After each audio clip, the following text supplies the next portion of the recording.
Jeremiah chapter 18, verse 2. Jeremiah was a prophet chosen by God to go to Judah and proclaim what thus says the Lord.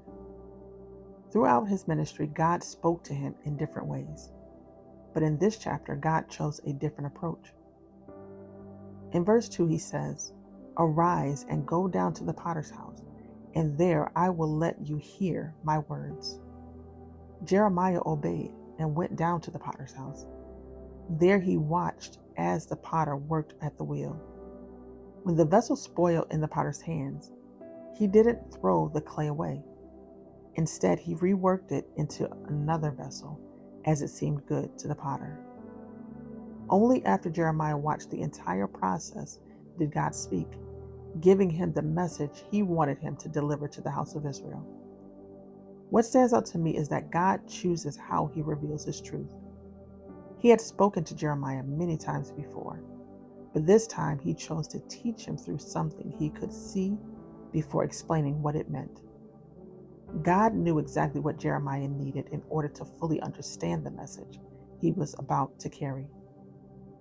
It reminded me that God not only chooses how to interact with us, but he often meets us in ways we can understand. Sometimes he speaks through his word.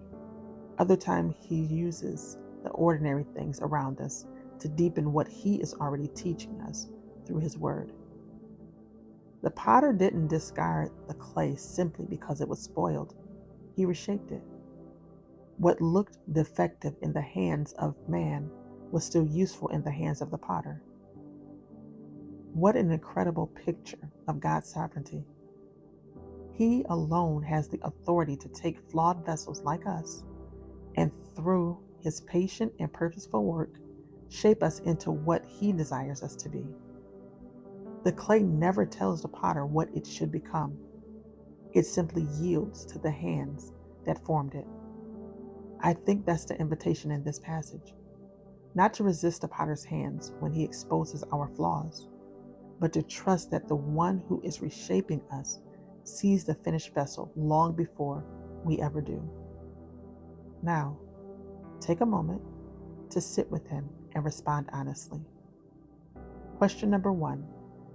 Where in your life do you need to shift your perspective to see what God is doing? Question number 2.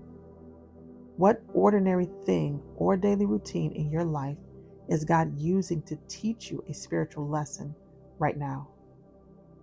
And question number 3. God used a specific location to teach Jeremiah.